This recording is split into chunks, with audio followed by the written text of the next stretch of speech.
सौरभ भारद्वाज जी के घर पर जो ईडी का रेड चल रहा है उसके पीछे केवल एकमात्र कारण है कि कल देश में प्रधानमंत्री जी की डिग्री को लेकर एक बहुत बड़ा खुलासा हो गया। देश के सामने आ गया कि प्रधानमंत्री जी की डिग्री झूठी है। देश के सामने आ गया कि प्रधानमंत्री जी ने डिग्री को लेकर झूठ बोला, भारतीय जनता पार्टी ने प्रधानमंत्री जी की डिग्री को लेकर झूठ बोला।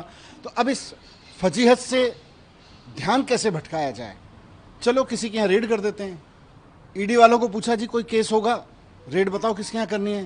बोले जी अरविंद जी के यहाँ भी हो चुकी, सत्येंद्र जैन के यहाँ भी हो चुकी, मनीष सिसोदिया जी के यहाँ हो चुकी। बोले सौरभ भारद्वाज के केस का क्या हुआ? तो ईडी वालों ने बताया सौरभ भारद्वाज के बारे में कि जी सौरभ भारद्वाज जब मंत्री थे, केस तो उस समय से पुराने का है, वो जब वो मंत्री नहीं थे। तो बोले कोई बात नहीं, ध्यान तो भटकेगा। तो ध्यान भटकाने के लिए, प्रधानमंत्री जी की डिग्री के मसले से ध्यान भटकाने के लिए सौरभ भारद्वाज जी के घर पर रेड की जा रही है ईडी की। और मजाक है, बच्चा भी हंसेगा इस बात को सुन के कि सौरभ भारद्वाज के घर जिस केस में रेड हो रही है वो उसके मंत्री बनने से पहले का केस बताया जा रहा है, और रेड तब के लिए हो रही है जब वो मंत्री बना। तो हद है यार, कुछ भी कर लेते हैं।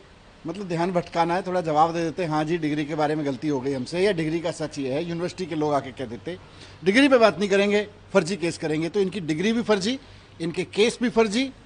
सत्येंद्र जैन का केस जैसे देखा आपने, सारा का सारा केस फर्जी निकला, वैसे ही इनके सारे केस भी फर्जी निकलेंगे और अंत में देखना सब फर्जी निकलेंगे भारतीय जनता पार्टी के लोग। लेकिन ईडी का जैसे जो इतिहास है, जो बताते हैं कि जब भी कार्रवाई होती है तो भ्रष्टाचार के गंभीर मसले को लेकर ईडी का हमेशा दावा रहता है कि हम कार्रवाई करते हैं। ईडी का केवल एक ही मसला रहता है कि भारतीय जनता पार्टी उनको कह दे कि भाई देश का ध्यान भटकाना है। प्रधानमंत्री जी की डिग्री पे जो बहुत फोकस कर रहा है देश, सोशल मीडिया से लेके मीडिया तक में, इंटरनेशनल मीडिया तक में चर्चा हो रही है कि एक देश का प्रधानमंत्री झूठी डिग्री के मामले में एक्सपोज हो रहा है।